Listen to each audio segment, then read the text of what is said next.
You take the blue pill. The story ends. You wake up in your bed and believe whatever you want to believe. You take the red pill. You stay in Wonderland. And I show you how deep the rabbit hole goes.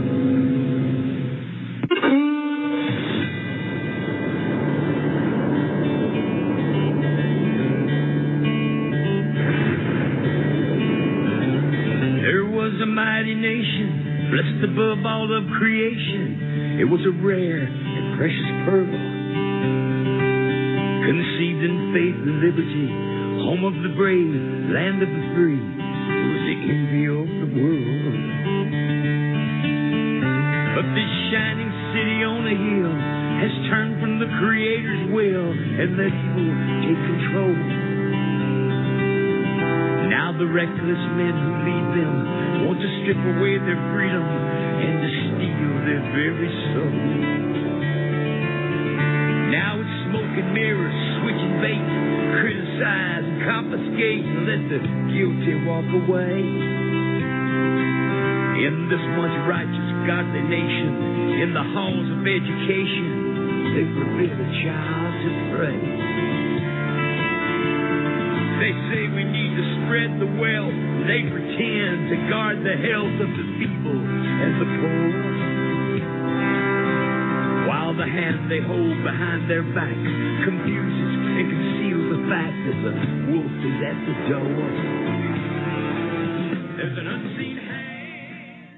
Well, today we have a terrific program on connecting the dots, and as usual, we've got an excellent guest on the program.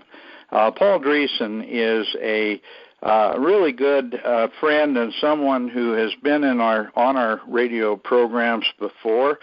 He is a senior fellow with CFACT. He is also a senior fellow with the Heartland Institute and with the Heritage Foundation, as well as being an incredibly gifted writer. He's written several very good books on the subject of sustainable development, and we use that term very laughingly, but also the environmental movement and how they have literally ruined opportunity for developing countries to move into the 21st century with all of their really fascistic policies about the green environment that they see, the ultimate world that they see.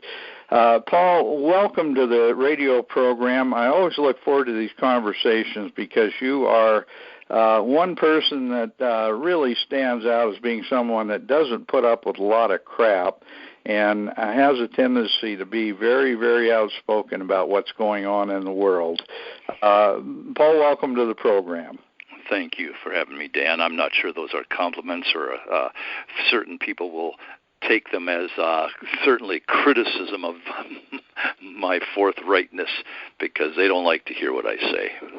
No, that's for sure. And we're hoping that Caleb Rosser will be able to join us a little bit later in the discussion, but I'd love to have you tell our audience about the most recent experience you had when you were a speaker in, I guess it was a public forum, kind of a debate forum at George Washington University, and how the hecklers came out and wanted to make sure you didn't get a chance to say what you wanted to say.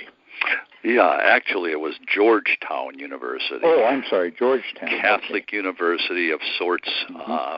Not sure how Catholic or religious at all anymore, but there were about 60, 70 people in the room, but it turned out about 30 of them were hecklers, raising their voices, shouting us down, preventing us from speaking, just chanting various things, and I called a couple of them, said they were acting like fascists because the economic policies they espouse are fascist, where the government controls everything a company is allowed to make and sell and do and say and think, and because of their gross intolerance for anybody else's viewpoints. I think they're essentially clueless and ignorant about all these issues, but they're very self-centered and self-righteous, arrogant, totally intolerant of anybody else's free speech rights. They kept saying they had a right to free speech while they're clamping down on anybody else's right to speak,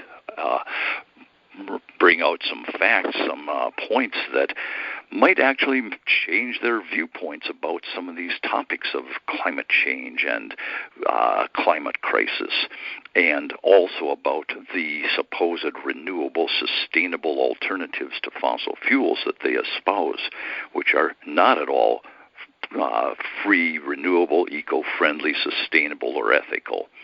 So they were finally escorted out by the police, and we had a good conference. It was not a debate because all 5 people that were speaking pretty much shared my viewpoints on things, but the fact is Georgetown had just had a 2-day conference from the other side.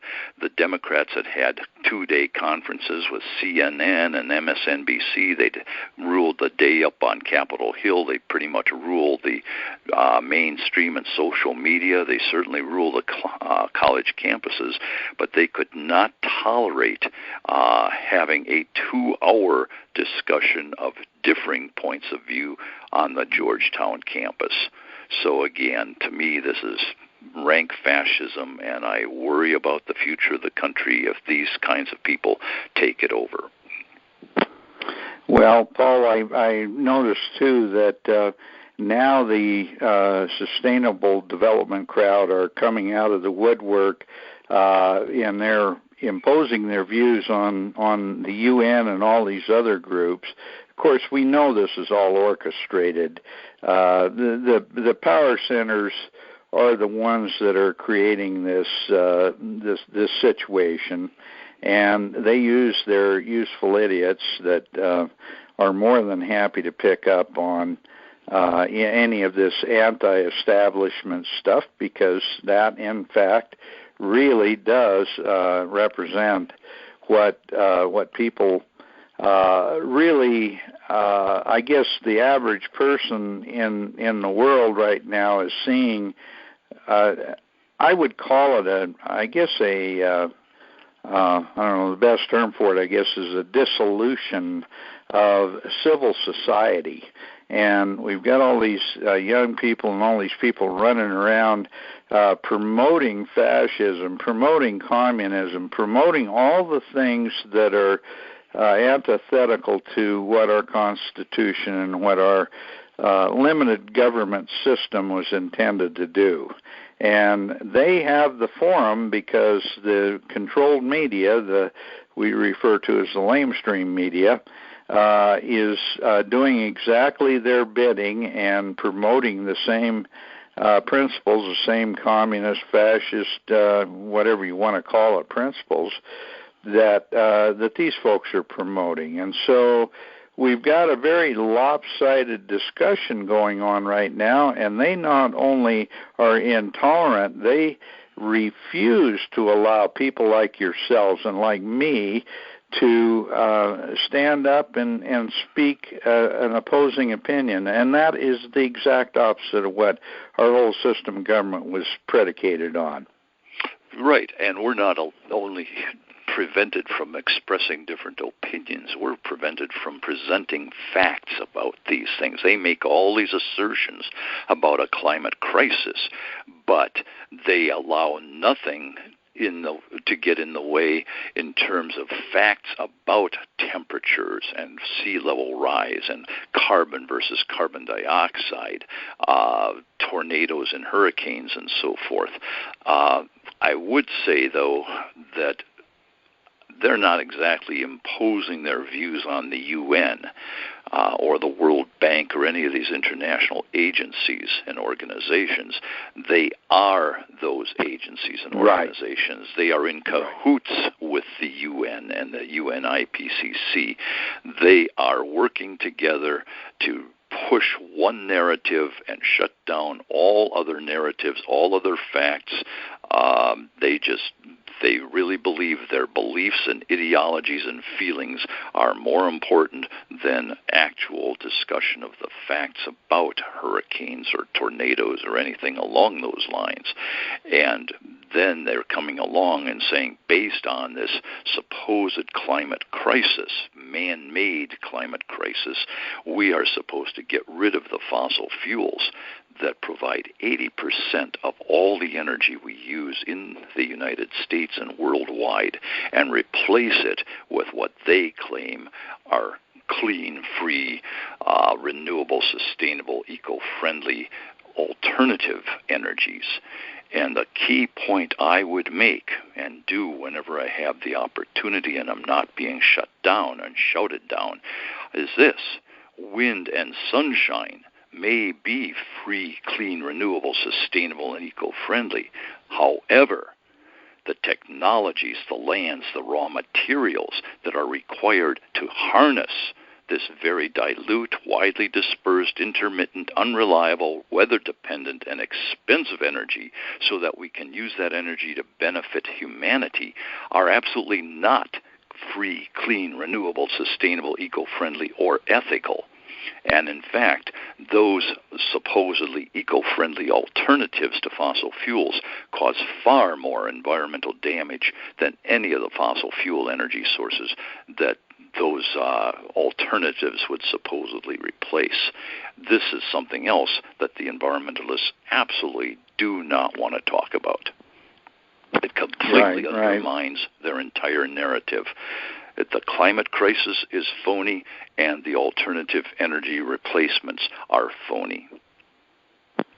No, you're right, Paul. And in every study that I've seen, the cost of renewable energy, their so-called clean, green renewable energy, in fact, when you take away the tax subsidies and all the additional money that's pumped into this, they're actually less efficient and more expensive by a factor of about 9 to 1.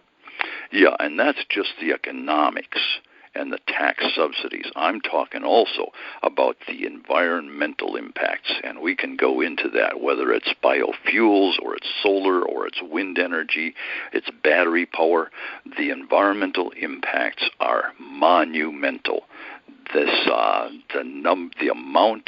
The number of wind turbines and solar panels and batteries, these people have no clue what's involved. And then getting the raw materials out of the ground to manufacture all those facilities and pieces of equipment are monumental. The efficiencies of transferring energy from the sun and the wind into wind turbines and getting out electricity, or putting it into batteries and getting electrical output, are grossly below by orders of magnitude compared to nuclear or coal or gas or oil. This is, again, one more thing they don't want to talk about, and yet they are the ones that are going to be forced to live in the world they're creating. But so will millions and actually billions of other people that are going to be brought low by this fascist approach to our energy and economics. Well, Paul, one of the things, and I would love to get into the actual explanation of why so many of these green energies are such an environmental problem. But one of the things that always comes out of these discussions about clean energy is the fact that the cleanest energy and probably the most sustainable energy that we have are two things that they absolutely want to get rid of. One is nuclear power, and the other is hydroelectric power. Both of those are incredibly reliable. Gas, of course. I'm sorry. Oh, yes, absolutely. Natural gas is right up there, too, and for that matter, really coal is, because they've tried to paint coal as being this dirty old technology, and in fact, the newer coal-fired generators in the United States are incredibly efficient and very clean.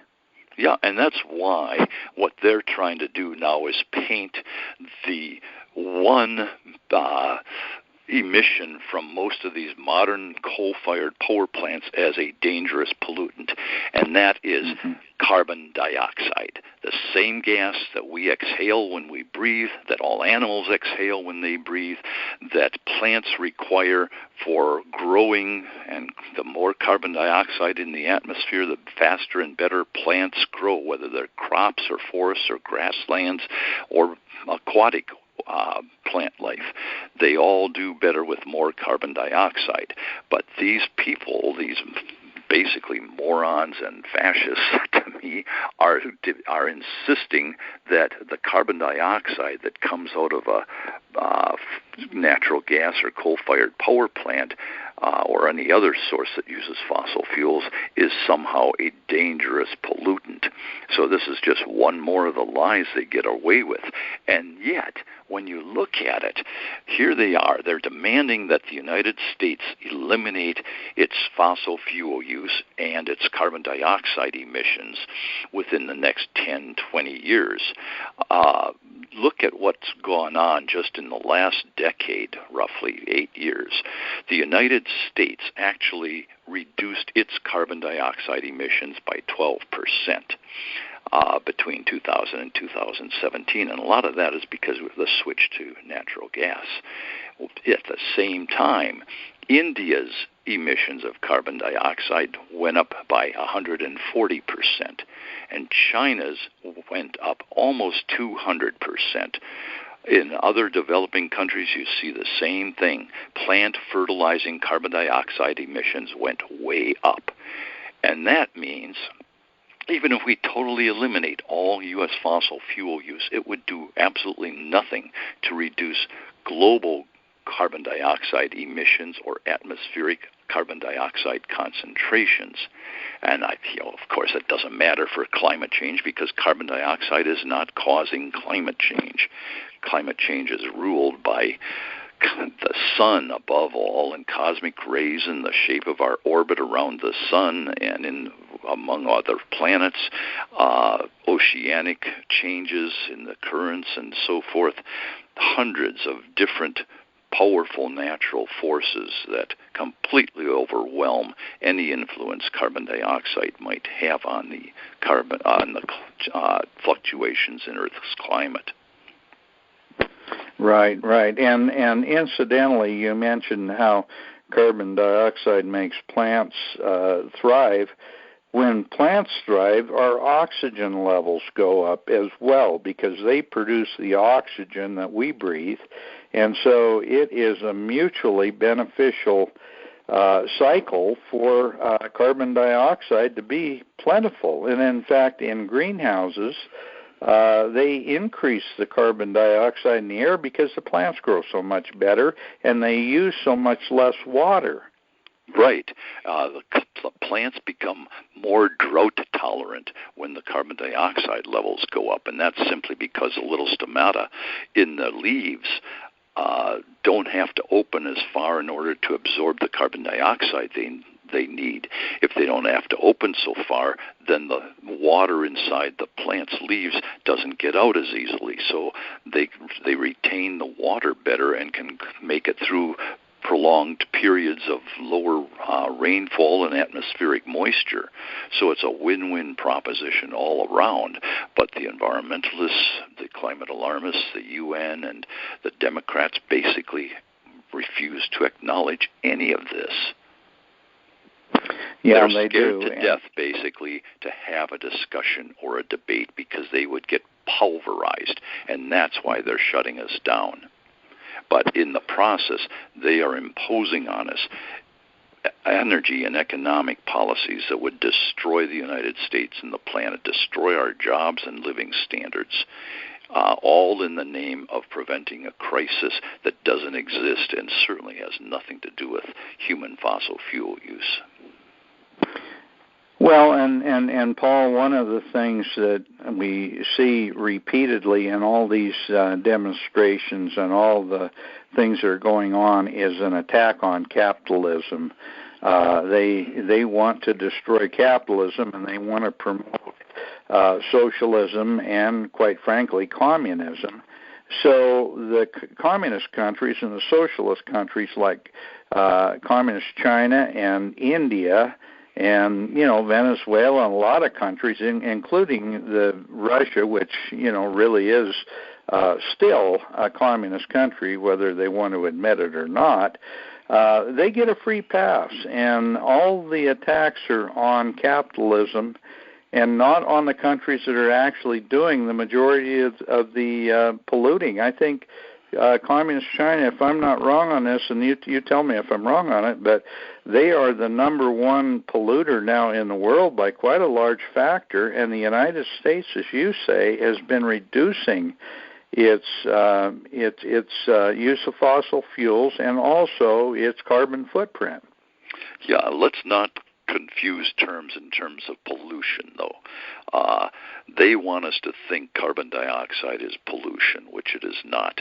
So yes, the Chinese and Russians and so forth, and their ancillary operations in Africa and elsewhere are highly polluting, highly destructive to the environment. But we're talking other than carbon dioxide. I brought out the carbon dioxide thing just because it shows that a gas that is natural in the atmosphere and is absolutely essential for all life on Earth and commands all this attention. The United States emissions of carbon dioxide are going down because we're switching to natural gas, but the emissions in other countries are skyrocketing. The key point here, though, is the pollution that is real pollution and the amount of mining and development and mineral processing that takes place is happening in other countries without any of the kinds of environmental, labor, safety, reclamation, and other safeguards that American and Western companies have to follow. The Chinese and Russian and African countries and companies, that are operating under Russian and Chinese auspices don't have any of those rules. They have slave and child labor. They have environmental destruction. Their workplace hazards are incredible. People die in large numbers because of the lack of any safety and environmental and pollution standards there. So we're dealing with a monumental problem that, again, the left, the fascist side of this whole operation here in the United States is refusing to have a discussion about any of this stuff. Mm-hmm. Yeah, they in fact, there was a recent study, and it was a study by a UN agency, and that big, Texas-sized area in the Pacific Ocean where all this plastic and all this stuff is floating around that they're complaining about and blaming on the United States. It turns out that 85% of that is from China and Southeast Asia, and it includes things like fishing nets as well as all the garbage that they're dumping into the oceans, and only about 15% of it come from the Western Hemisphere, and that includes South America and Canada and Mexico and all of them. So that gives you a pretty good idea of how they're skewing the perceptions of pollution to try to attack the United States because we're a free capitalist country and they hate capitalism. Yeah, and that brings up 2 points. Number one, even the people that were running the UN's Intergovernmental Panel on Climate Change have said repeatedly in recent years that this effort of theirs has little or nothing to do with protecting the environment or even fixing or protecting or stabilizing Earth's climate, which has never been stable. It has everything to do, they've said, with, number one, replacing capitalism with global control of all economic activity worldwide, and two, redistributing the world's wealth. That's what this is all about, and we need to keep that in mind. Secondly, on your trash point, there's no way this area in the Pacific is the size of Texas, certainly not in the context of a massive pile of trash. There's trash scattered in a variety of places around the Pacific and elsewhere, but it does, as you said, come from Southeast Asia and not from the United States. Here's another interesting thing to me. While these guys are running around and screaming that we have to ban plastic straws, the International Renewable Energy Agency has put out some numbers, and they're saying that disposing of just the worn-out solar panels that the United Nations wants erected around the world by 2050, 30 years from now, under the Paris Climate Treaty's solar energy goals, just disposing of those worn-out solar panels could result in 2 times the tonnage of total plastic waste from the United States last year. 2 times the tonnage of U.S. plastic waste just from solar panels that have to be tossed out because they stop working or they get damaged and destroyed. So anything they say on this essentially is completely phony. And again, that's why they don't want any discussions or debates about any of this, because they don't have the facts to back up anything they're saying. You know, we talked about having a debate at one of the universities, and I actually suggested that it be at Montana State University. Bring Steve Running, one of the co-recipients of the Nobel Prize with Al Gore, over to debate with people like yourself, maybe Lord Monckton, a few other people on climate change, and I would just love to see something like that happen, and the international press cover it. But I guarantee you, there is no way they will do that. Well, and you could even do it in the Montana legislature, set something up, and if they don't want to show up, so be it. Have a few of our guys make some of the points that we would make. For example, let's take a look at biofuels. If right now producing ethanol in the United States takes about 40% of all the corn that's grown in the United States.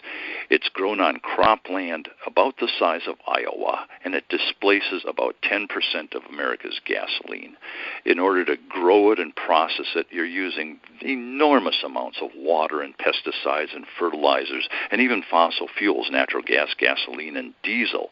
And the fuel actually drives up food prices because it's affecting the normal operations of farms. It adversely affects food aid and nutrition in poor countries because of those higher food prices, corn and wheat prices. It damages small engines, and it gets 1/3 fewer miles per gallon than gasoline gets. So let's say we're going to replace 100% of U.S. gasoline with ethanol. We'd have to plant corn on 360 million acres. That's more than twice the land area of Texas. And that's just replacing the gasoline we're using. And then, because they want to get rid of fossil fuels for everything, we'd have to replace the oil and natural gas that are used as feedstocks for pharmaceuticals and cosmetics and even wind turbine blades and solar panel films, as well as paints and synthetic fibers and fertilizers and plastics for fake fur to get rid of all the fur from wild animals, plastics for cell phones and computers and eyeglasses and car bodies and packaging and you name it, all kinds of plastic products. So if we were going to do all of that, replace all that fossil fuel use, we'd have to plant an area 4 times the size of Texas in corn or canola if you want to get biodiesel. And just think what that would do to land available for crops, food crops, and wildlife. We would wipe them out. We're not even, and that's just with biofuel. And then you get into solar panels and wind farms and batteries, and you're talking land use impacts that are monumental, highly destructive. You would have solar panels and wind turbines on almost every acre of the lower 48 United States to replace all our electricity, for example, and other fossil fuel uses. Isn't that amazing? And yet when you talk those realistic numbers, and those are all provable numbers, and when you talk those realistic numbers, they just totally ignore you and just keep talking the same silly sustainability nonsense without even taking any of the scientific data into account. Yeah, they just keep screaming, climate crisis, the earth is burning, climate crisis, we need to get rid of fossil fuels. And that's supposed to be the end of the argument. Mm-hmm. Yeah, that's exactly what they do. They, rather than frame it as a debate issue and then talking about it rationally, they frame it as an absolute. It's like Al Gore and his the science is settled, there's no more debate, which is ridiculous because in science it's always the idea of scientists is to continually test their thesis to make sure that they really work, they really are valid, and that's how science has been forever. Yeah, absolutely. I mean, you look at Al Gore. He's got one of the biggest carbon butt prints on the planet. Mm-hmm. He's got multiple homes. His home in Tennessee uses 2 or 3 times the electricity that a normal home does in the United States. He flies private jets all over to give his lectures to the rest of us. He takes limousines and private SUVs and Hummers wherever he goes. He refuses to take any questions that he doesn't pre-approve after any of his discussions. He refuses to engage in a discussion, an interview with anyone who might challenge any of his claims and beliefs and demands. So he's using more fossil fuels than probably 10 or 20 other Americans, and yet he thinks he's got a right to lecture the rest of us and become a multimillionaire in the process. Yeah, and I in just fact, find it just reprehensible and hilarious what that guy can get away with. Well, it shows the hypocrisy of the whole sustainability debate. And incidentally, I did text you on this, but you're aware that Michael Mann's lawsuit against Tim Ball in Canadian court was thrown out, and the judge ordered Mann to pay all of Dr. Ball's court costs. Yeah, and that was an interesting case because the whole case involved Dr. Ball making a smart aleck comment that Michael Mann should be in the state pen instead of Penn State, and Mann sued him up there for that, and Ball said, "You're claiming everything you say is factually correct about climate and temperatures in your hockey stick." Well, I think I'm 100% right in what I said. So, in order to demonstrate that I'm wrong and that I'm lying, you need to provide all the data that you use to come up with your hockey stick and your computer algorithms and so forth, so that I can show that based on the facts I'm right. And Mike Mann dragged that out for 6 years, refused to provide any of that. And I think the Canadian courts finally got sick and tired of this. But Mike Mann still has a case going on down here against Mark Stein and National Review and some other folks for claiming that his science is junk science and a lot of data manipulation and stuff. I think that should go the same direction. They need to require that Mike Mann provide all the data and all the algorithms and all the various proxies that he used to concoct these climate temperature claims that I don't think hold water. So here's just one point on that. The computer models, like what Mike Mann have concocted, are showing temperatures that right now, 2019, are supposed to be 0.9 of a degree, almost a full degree Fahrenheit, higher than they actually are, higher than actually measured by satellites and weather balloons. So right now, they're a complete degree out of whack with reality. And Mike Mann and his whole cadre of climate alarmist scientists refuse to provide the kind of data that we need to look at to see whether they've been manipulating the data, concocting these crazy computer models that bear no resemblance to reality, whether it's temperatures or hurricanes or tornadoes or other extreme weather events and floods and droughts. The predictions are completely out of whack with what we're seeing in the real world. And that's the key thing here in terms of all this climate change nonsense that's being used to justify demands that we get rid of our fossil fuels. If the data is being manipulated or they're doing all kinds of little tricks to make it look like temperatures are rising really rapidly when in fact they're not, or the hurricanes are increasing in number and intensity when they're not. Same for tornadoes. We need to know this, and they don't have a right to hide that data and claim this is proprietary. All this stuff is being paid for by our tax money, and it's being used to justify trashing our economy, our jobs, and our living standards. So I think we have a right to see everything they've collected, everything they've done, how they're playing around with the data. And the courts need to step back and take a hard look at the way they are defrauding us in so many ways. If we don't get that, we're likely to impose policies and laws and regulations and restrictions that are destructive of our living standards and our livelihoods based on completely junk science. I don't think that should happen.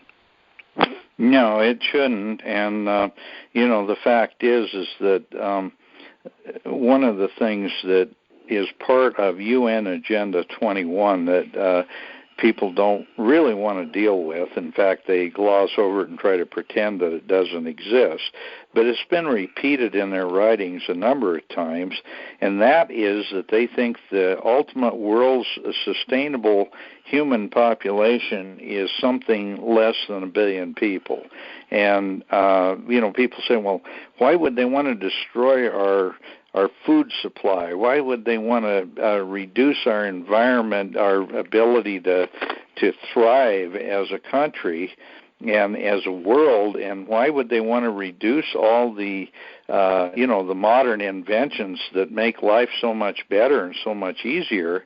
And the bottom line, they want to get rid of people. Isn't that really the truth, Paul? Well, it absolutely has been a tenet of the environmentalist movement since the 60s with Paul Ehrlich and his population bomb, and John Holdren and a lot of other people believe that, and my view is them first, control their own populations first,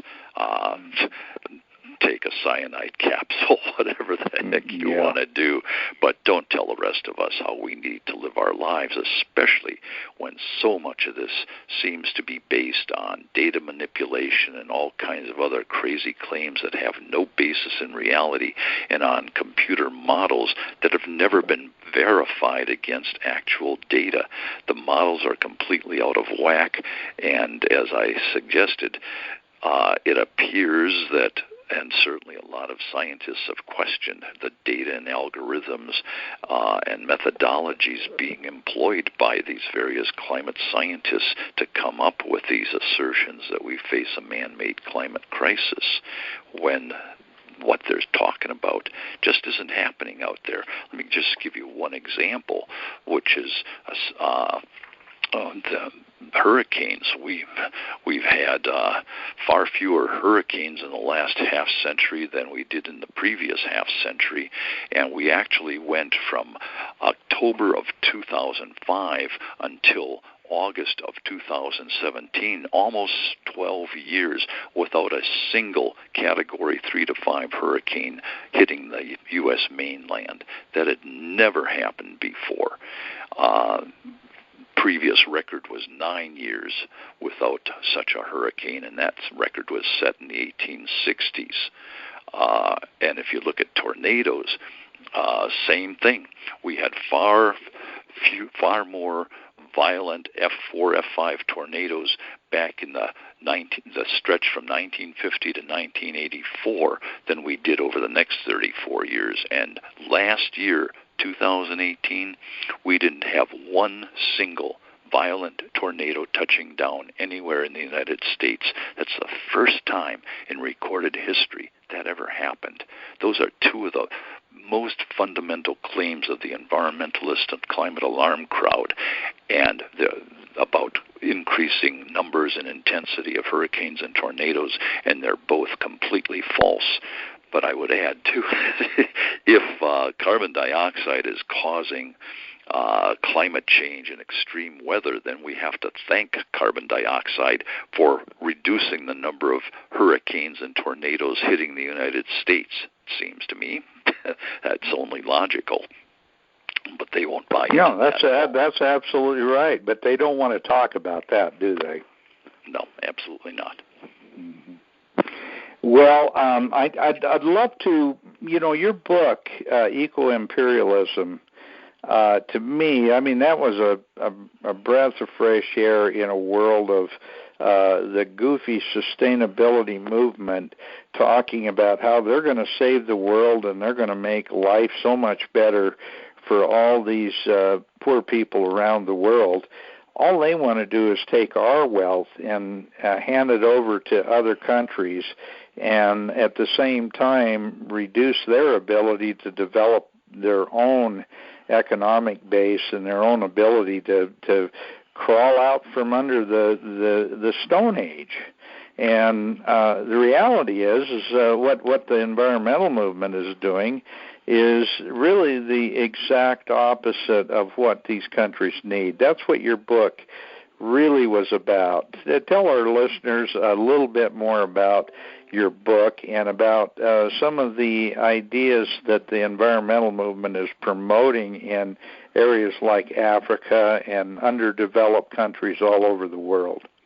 Yeah, my book is titled Eco-Imperialism, Green Power, Black Death. And the fundamental point is that environmental laws and regulations that made sense at some level in the United States and Europe and Canada and so forth to get rid of some of the pollution problems we had 40, 50 years ago that were becoming quite significant, made a lot of sense here. But then the environmental movement, having won those battles, and I was part of that environmental movement. I was an Earth Day organizer for the very first Earth Day on my college campus back in 1970. The environmental movement went from really legitimate issues to a bunch of phony issues and becoming more and more wealthy and intolerant and aggressive and demanding all across the board when it came to developing countries in Africa and Asia and so forth. They came in and imposed their intolerant views and their phony environmental analyses on these countries and basically said, you can't use pesticides to control malaria. You can't use GMO, biotech corn and other crops. You can't use modern farming methods, even hybrid seeds and tractors and fertilizers. And above all, you can't use fossil fuels or nuclear, and they don't want them to use hydroelectric either. They basically are telling them you have to use wind turbines and a few solar panels, a little solar panel on your hut to operate a light bulb and a little 1 cubic foot refrigerator, and that's going to improve your lives, but only a little bit, only at the margins, and only to the extent that a few wind turbines and solar panels will enable you to improve your living standards and health and maybe extend your life from 40 years on average to 42 years. Those countries, as I look out there, are not about to do that. You see China alone, it's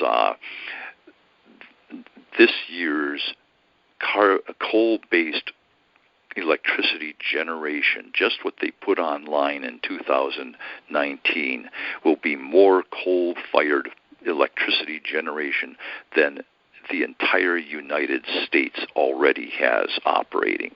Just what they're adding this year is more than the United States already has.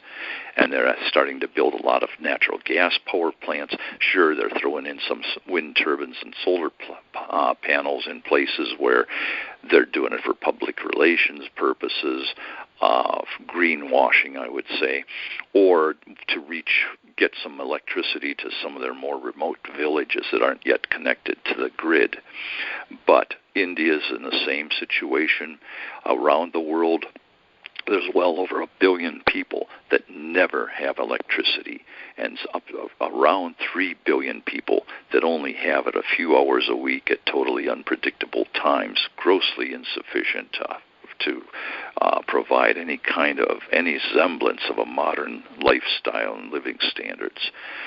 And people are dying literally by the millions.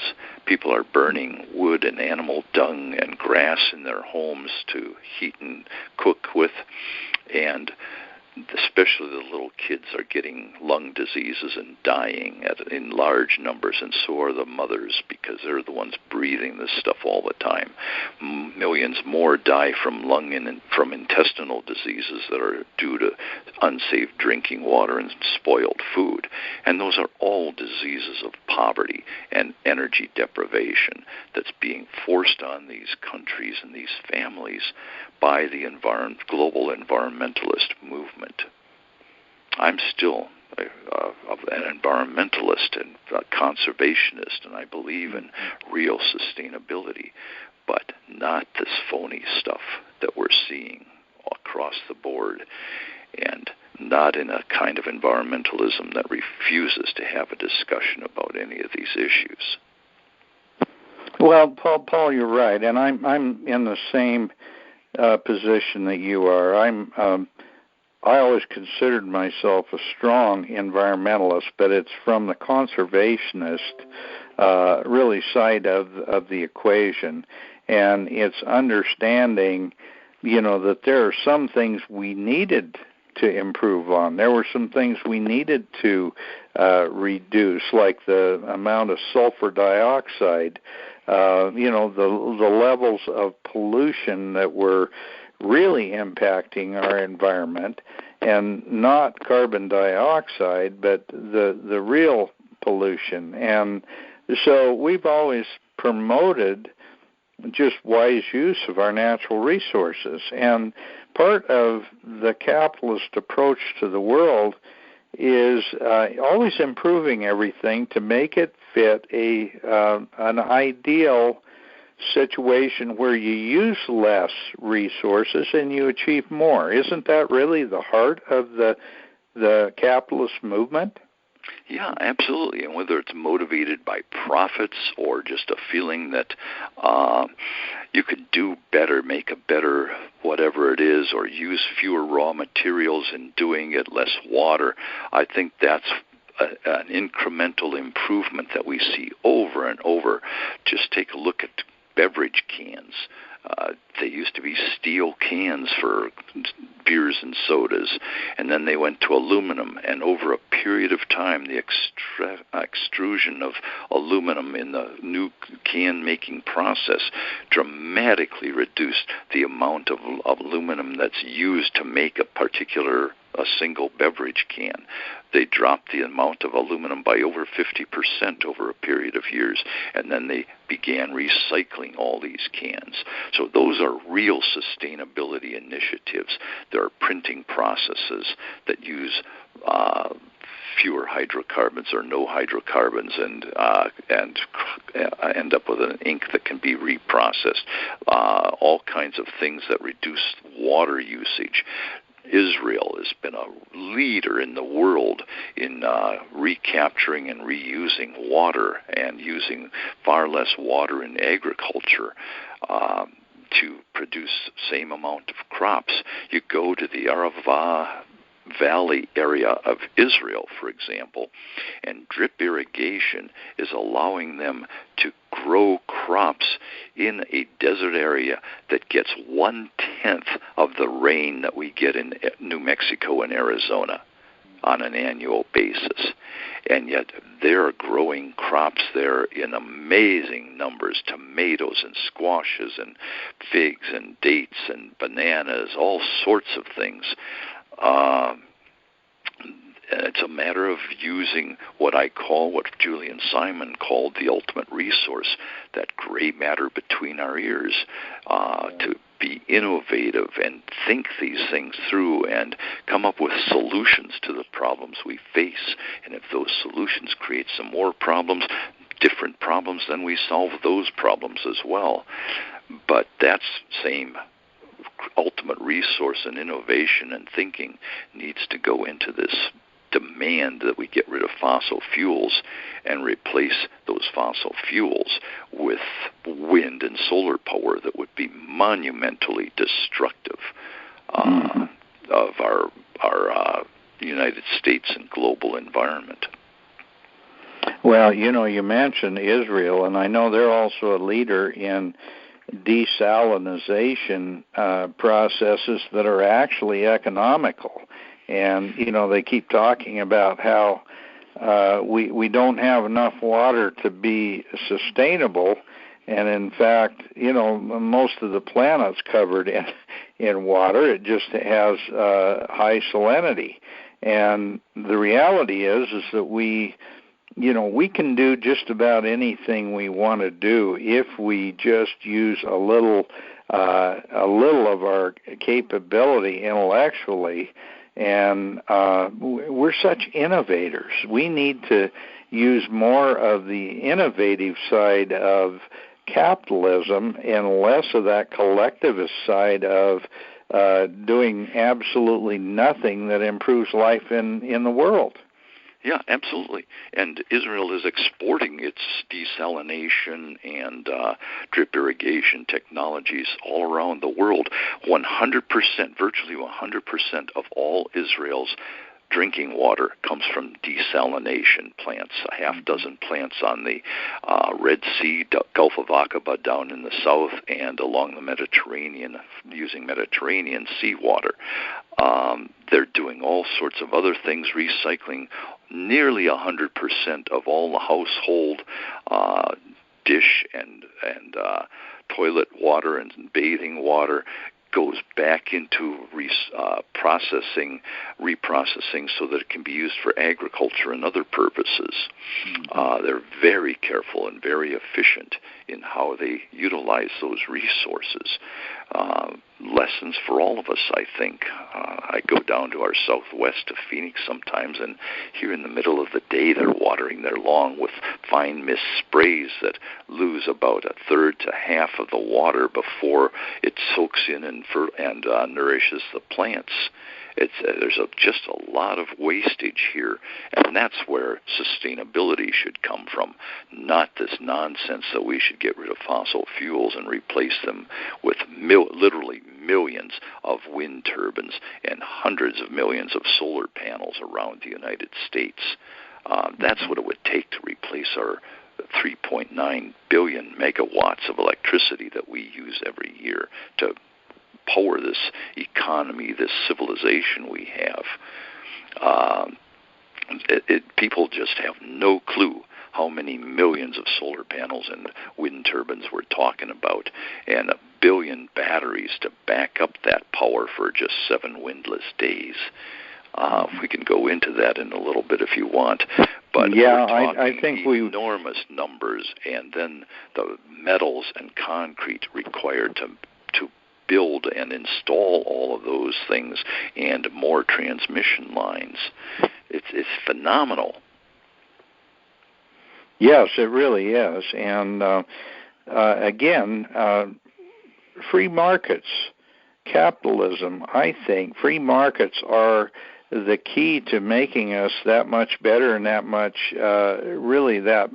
more technologically sustainability based, because, as you say, they irrigate with this fine mist of water in dry areas. Well, make the price be the determination of how much they want to waste. The reality is if economically, if you can't afford it, then you're going to do something different. And that's the way free markets really work, isn't it? It is, absolutely. And you look at these countries that Bernie Sanders and this entire Democratic presidential field and all these climate campaigners and climate crazies and renewable energy advocates are talking about and extolling for their supposed virtues. Those countries are not doing well by their environment at all. Just take a look at the metals, that the rare earths and lithium and cobalt and other metals that go into making wind turbines, solar panels, and batteries, the kind in your computers or in your Tesla cars. The kind of batteries that would be used for backup power if you get rid of coal and gas-fired backup power plants for wind and solar. Those metals come from a couple of places in particular, Bauto, Inner Mongolia, where it's basically slave labor with no, they were getting paid, but very low wages that in no way reflect the horrible conditions, no safety or pollution controls in their mines or factories, massive toxic wasteland that goes for miles and miles all around that mining area there. Inside the processing plants, no masks on people, just foul, disgusting air, people dying. You go to Democratic Republic of Congo where the cobalt comes from for your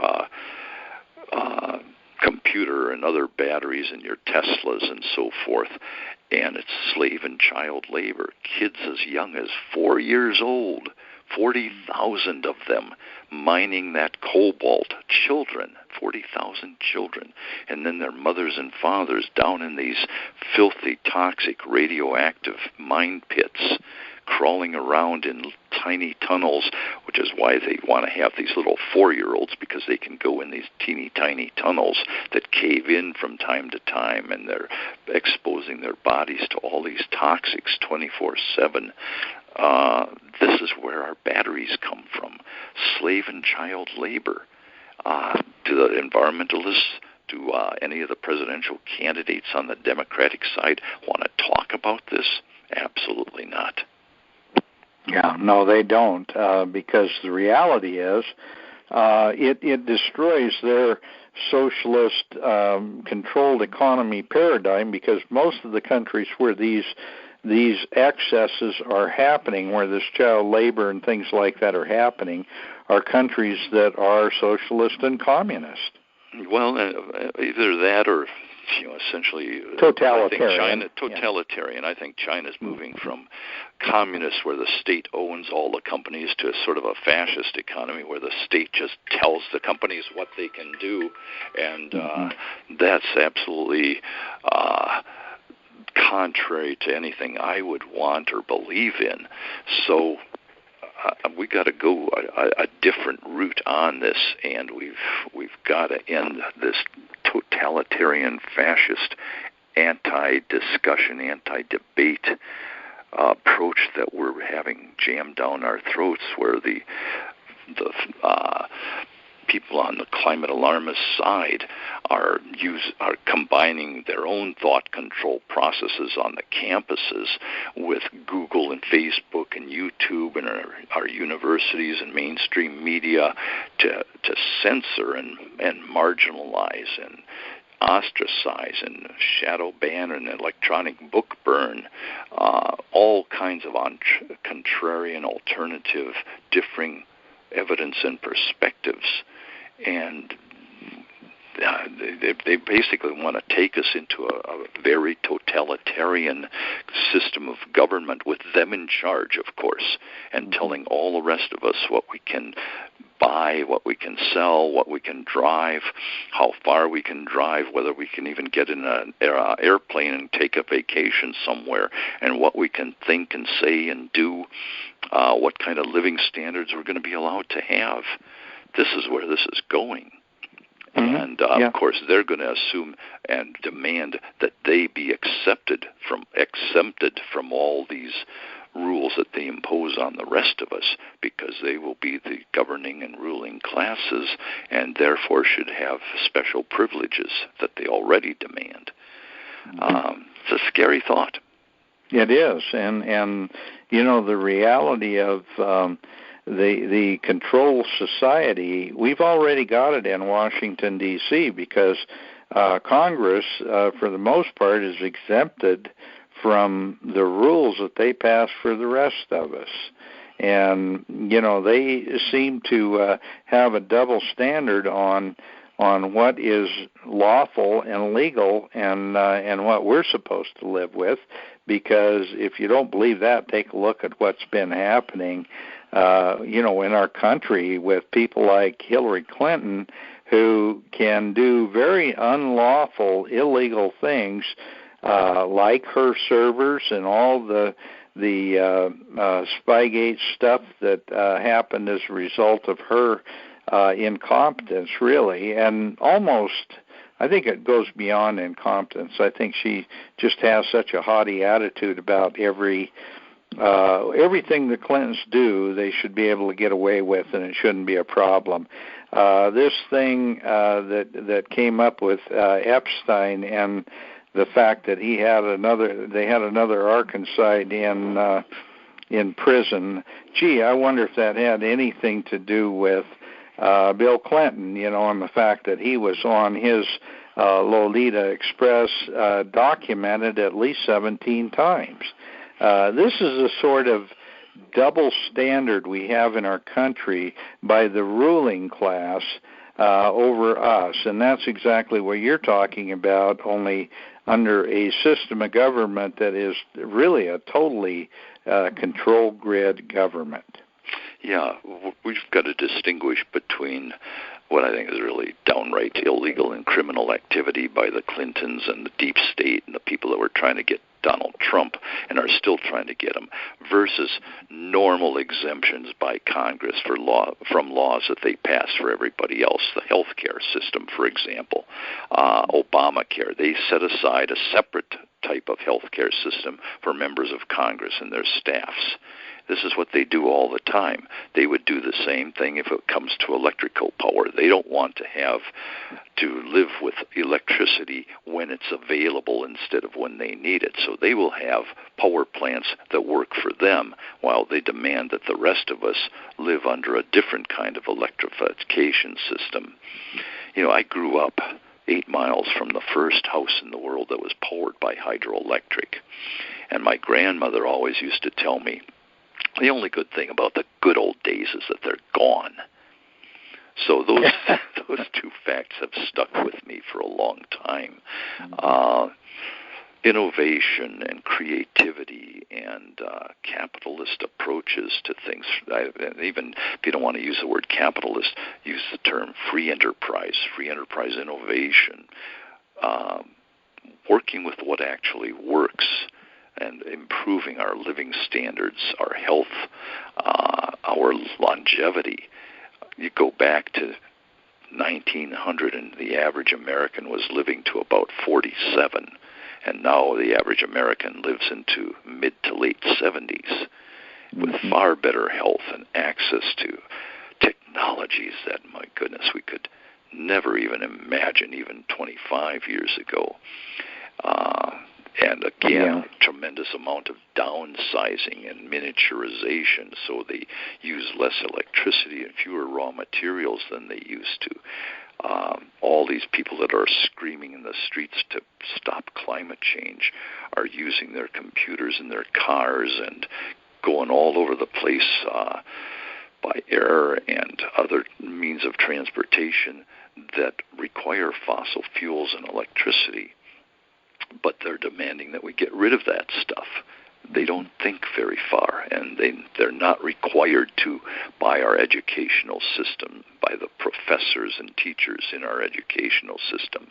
They're excused. To me, they are incredibly arrogant, intolerant, and pampered, privileged, self-important, and abusive to anyone who doesn't feel and think and believe the way they do. And God forbid that facts should get in the way of any of this. Right. And they're egged on by their professors and their teachers and by law enforcement and so forth. They're allowed to get away with all this stuff, all this abusive behavior. Just yesterday here in the Washington, D.C. area, they were blocking roads and highways all day long, and the police would give them 3 warnings, but the 3 warnings were over a period of 2 or 3 hours, so they could shut down an entire intersection right in the middle of downtown Washington for hours on end and stymie block all the transportation. The amount of gasoline that was wasted yesterday and the amount of greenhouse gas emissions, nitrous oxide and ozone and stuff that was coming out of those cars while they were idling there was pretty monumental. And do these kids think about any of that? Absolutely not. But they're given the right, quote, the right to skip classes so they can join in these protests and inconvenience people's lives all around Washington. I guess the good thing is being Washington was probably mostly deep state Democrats and deep state liberals, deep state members of Congress that were inconvenienced and sitting in that traffic, as well as a lot of lobbyists. So maybe that's all a good thing. Well, and I lived out in D.C. for a couple of years when I was in the service, and I have to tell you, any excuse to not have to go to work, they're all for it. Anyway, Paul, I want to get back to your discussion about how the environmental movement, how badly they are polluting and destroying our environment with some of their crazy ideas. And we've got a little time here to do that. I'd like to have you kind of amplify on the problem with the environmental movement's claim that they are improving the environment when in fact they're destroying much of the environment with the crazy technology that they're promoting. Yeah, let me go through a couple of those things because I think that's really important. So I'm going to look at solar panels and wind energy and batteries and just throw out a number of very interesting points. Be better to be able to show everybody some sort of a slide to lay these things out, but I'll try to keep the numbers simple and memorable. So if you take solar, right now there's a big solar farm on Nevada's Nellis Air Force Base. It puts out 15 megawatts of electricity, but it only does it about 40% of the year. And it has 72,000 panels, solar panels on 140 acres. So state away, Arizona, near Phoenix, there's the Palo Verde nuclear power plant, and it generates from less land 760 times more electricity than the Nellis Air Force Base solar panels do, and they do it 90 to 95% of the time instead of 40% of the time. And if you were going to use if you're going to use Nellis's solar technology to generate Palo Verde's electricity output, you'd need solar panels completely blanketing an area 10 times larger than Washington, D.C. But you would still get electricity only about 30 or 40% of the year. So you can't possibly do that sort of thing. Let's look at wind energy for a minute. The United States uses almost 4 billion megawatt hours every year to power our economy, our hospitals, our schools, our factories, our internet, and all the other things that use electricity. And if we were to use wind turbines to replace all that electricity, and then also get rid of all the coal and gas-fired backup power plants and the natural gas we use for home heating and the coal and natural gas that power our factories, get rid of gasoline-powered vehicles and replace them all with wind-generated electricity. And then, because we don't want to have any gas and coal-fired power plants, we would also use wind turbines to generate enough extra electricity every windy day to charge batteries up so that we would have backup electricity from batteries for 7 straight windless days. So how many, and the other important thing is, when you start building and installing that many wind turbines, you can't assume they're going to be generating electricity about 30% of the year, which is roughly what they get in a decent wind area. You're only going to get electricity about 15% of the year. So 15% of your daily hours are going to actually have electricity generation, and the rest of the time there's not going to be any electricity, so you're going to need backup energy. So right now, we've got about 58,000 wind turbines in the United States.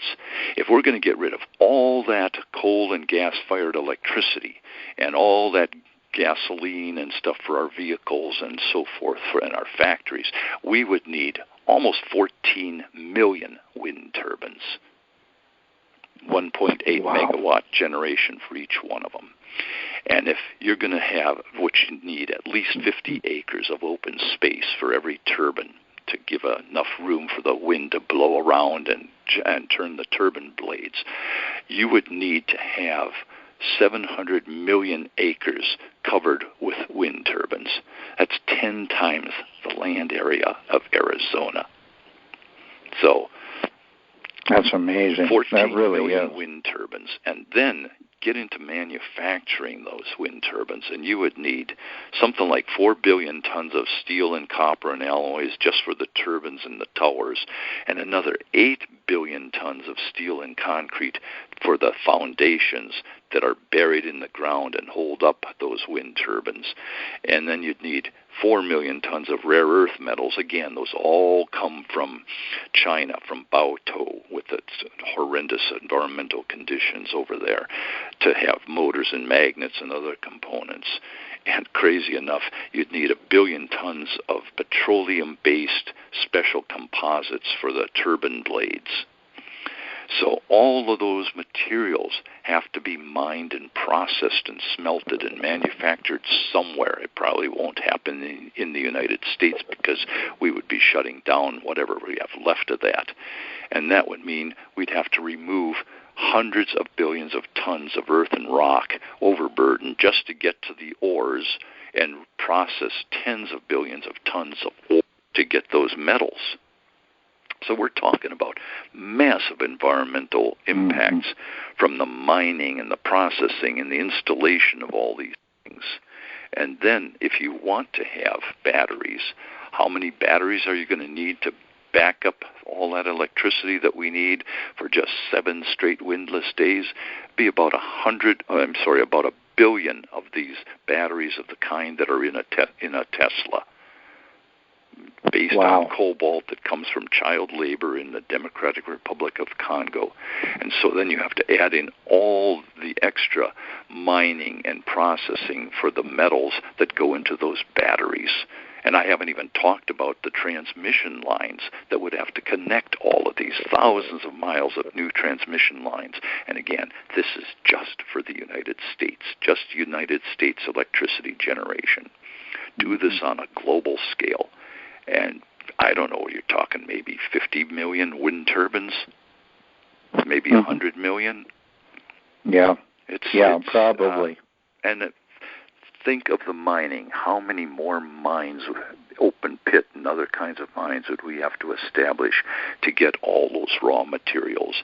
Do any of these Democrats that are running for president, or any of the university professors or the students or any of the media talk about any of this or allow anyone to talk about any of this?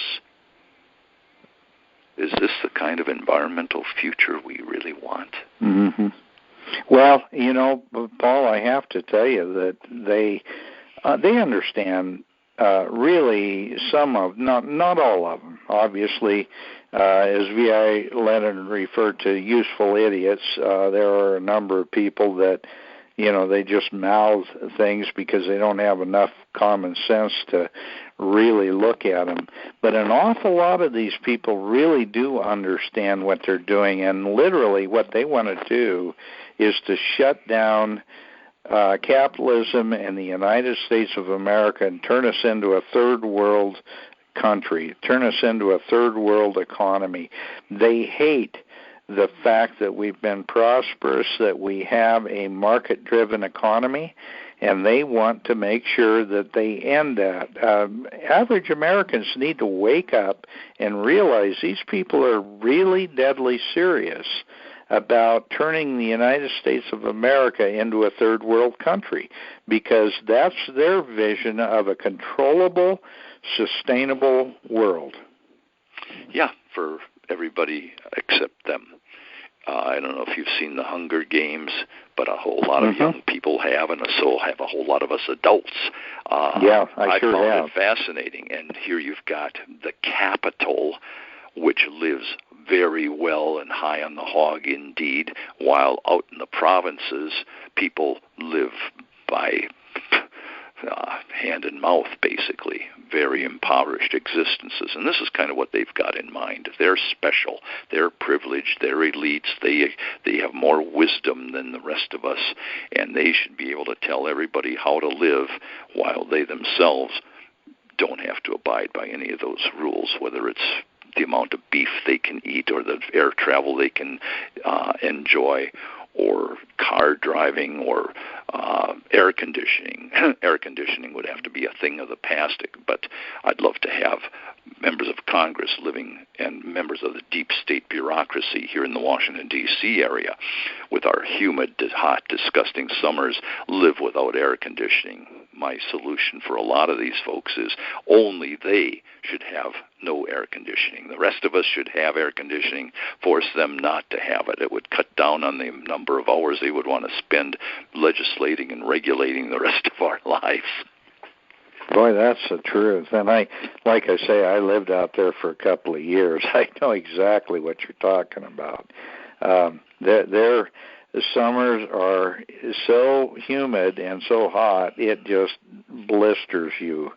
And I'd love to see Congress have to abide by a no air conditioning rule. I think that would be a great way to limit the amount of new regulations and legislation that they pass. Yeah, absolutely. I mean, their whole theme for whether they've been successful each year is based on how many new laws and regulations they can write and impose on the rest of us. Mm-hmm. It's crazy. We don't need more laws and regulations. We need a lot fewer of them. Well, and that's kind of a common condition, and I see that at the state level. I really even see it at local government levels. It's like people think that because they're elected to office, somehow they have to produce some legislation. They have to produce some new laws. And in fact, what they ought to do is strike about 90% of the existing laws off the books, so that because many of them go back over 100 years, and it's time that we have fewer regulations and fewer laws that make no sense for this country. Yeah, absolutely. Clearly, some laws are necessary just to govern human conduct and prevent bad things from bad people from harming the rest of us. But the question becomes, at what point do the laws themselves cause more harm than they're preventing? And I think President Trump has made it pretty clear that we can roll back a lot of those laws and regulations and have an economy that thrives, creates jobs for blacks, whites, Hispanics, and everybody. Does not worsen our pollution anywhere, but gets a stock market going to record heights, employment going to record levels for everybody, living standards and wages going up. And I haven't seen anything happen that's harming our environment, our health, our living standards, or our climate. So, yes, let's have the laws and rules that we absolutely need, but we don't need a full-time legislature and bureaucracy in the numbering in the millions in order to govern our lives. I think people can, for the most part, be pretty responsible citizens, especially if they understand that that responsibility is something that we expect of them, and that they're not going to be bailed out at every turn if they fail to be responsible. Right. That's one of the things that they're promoting. The same people are promoting socialism and communism and technocracy and all the other garbage that's going to really destroy our free market economy and our free market system.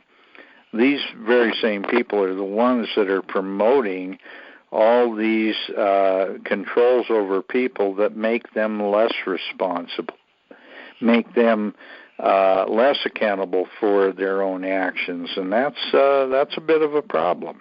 Yeah, it absolutely is. It's really hurt the whole country, and I think the other aspect of this is that the legislators and regulators can never be held accountable for the damage they cause and the phony studies that they produce, the harm that they inflict on the rest of us. I think that should change. There should be penalties that we can mete out to those people. Voting them out of office is one thing, but you can't even vote out the deep state bureaucrats. So we've got to find a solution to some of these endemic problems. Yeah, they have to be accountable. There's no question about that. Well, Paul, I have to tell you, your name has come up. As you know, I'm involved as the executive director of the Red Pill Expo, and your name has come up as someone that we would really like to bring in next summer at our Red Pill Expo we're going to be doing next year. We've talked about doing a climate debate as kind of the centerpiece of a program at the Red Pill Expo, and trying to get people to come up from the other side to debate the issues is going to be very interesting. That's the one thing that's kind of held us back from doing a program like this even more, is the fact that the other side doesn't want an open and fair debate because they'll lose every time. So we're trying to work on that and figure out a way we can do that, that we can get representation from the other side so that you can beat the holy crap out of them in an honest and open and fair debate.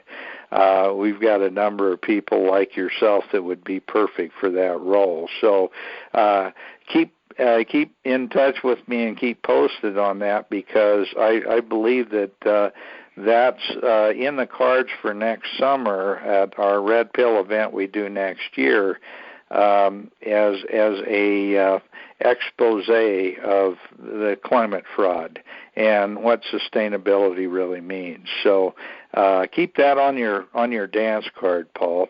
I'd like to give you just a couple of minutes. We're kind of at the end of our time here, but I'd like to give you a couple of minutes to really talk about promoting some of the groups you work with, and then also how our listeners can read your books and get in touch with you, how they can get more information on a regular basis from your website. Sure. Thanks for that opportunity, Dan. I really appreciate it, and I appreciate the opportunity to just be with you here this morning. I work with the Committee for a Constructive Tomorrow, which is known as CFACT, CFACT.org, and you can find a lot of my articles right there on their website, as well as on townhall.com under columnists. I work with the Heartland Institute, with the Congress of Racial Equality, and some other think tanks, generally promoting energy, environmental, human rights, better living standards for people all around the world. And I do a lot of books and articles, mostly focused on articles and reports these days, sustainability and climate change and such things. Again, my main book is Eco-Imperialism, Green Power, Black Death. You can find a lot of those books and e-books on Amazon.com and BarnesandNoble.com. Heartland.org is another website for the Heartland Institute. That'll give people good access to the things that I try to ponder and talk about on a regular basis. Well, I know that, too, you co-authored a book with Ron Arnold that just came out, I guess it was about a year ago, or maybe even a little bit less, that really points out the fraud, the money machine of the environmental movement. Maybe tell our listeners a little about that book. Yeah, that does get into where the money comes from and where the power is and the kinds of fraud that's perpetrated on on people around the world as a result of these environmentalist policies. And the green machine, the green money machine, is something we all need to be aware of and be ready to take them on. If anybody wants to go beyond some of that and get into climate issues, I think Mark Morano's book, The Politically Incorrect Guide to Climate Change, is a really good, easy read, covers every aspect of the man-made climate crisis fraud, gives a lot of facts, again, that the other side just doesn't want to hear, doesn't want other people to know about. So those are just a couple good places to go. And another place that publishes a lot of my stuff that is just a superb place to go if you want the facts on climate and energy is whatsupwiththat.com. And it's WATTS, like the unit of energy, whatsupwiththat.com. A lot of good scientific discussion, but generally in really easy to understand terminology. And most visited climate website, along with climatedepot.com. Mm-hmm. Well, I'll tell you, it's always a pleasure, Paul, to have you on, because you're such a wealth of knowledge and such a gentleman about the other side. I tend to get a little bit worked up about some of the things that they come up with, but I really think that the key to the discussion and to really getting this country turned around is somehow we need to open that public debate and get the issues of climate before the American people, and I'm hoping that somehow we can do that. I'm going to work on that. I'm going to do the best I can. I know you've been trying to do that. It's time that the American people see all the facts, not just the few, and they aren't really facts, but a few of the so-called truths from the environmental movement. And it's time that we see the bigger picture. Absolutely. And I appreciate the opportunity to talk with you this morning to reach many, many people out there to do exactly that. Thanks so much. Well, Paul, thank you again, and I want our listeners to certainly tune in next week for another opportunity to help connect the dots. I'm Paul. I'm sorry that Caleb didn't get a chance to join us, but maybe we can do this program again in the very near future, and we can get Caleb on with you, because I know you said you make a splendid tag team together. Oh, we do, but he can hold his own just fine, too, so keep talking to him and get him on alone. He'll cover a whole lot of territory that I haven't, and do keep me in mind for Red Pill next summer. I'll see if I can work that into my crazy schedule here and join you at least for a couple more radio shows. It'll be a lot of fun. Wonderful. Well, I look forward to that, and I hope you can. We can get together this winter down in the Tucson area. I know that you occasionally get down to that area. I want you to, for sure, stay in touch with me on when you're going to be down there, and maybe we can get together for lunch or something. That would be just great. I've got relatives in Tucson. My wife grew up in Phoenix, so she's got relatives there. So, yeah, hope to be back that way. Thanks so much. Okay. Well, that sounds good. And again, folks, join us next week, and we will help you to connect the dots. Thank you, and good day. It was 1776 when the founders signed the writ of independence from the Brits. It was revolution. Now an enemy from within would enslave us all again and deprive us of our rights in the Constitution. Restore the Republic. Wake up, it's time to understand.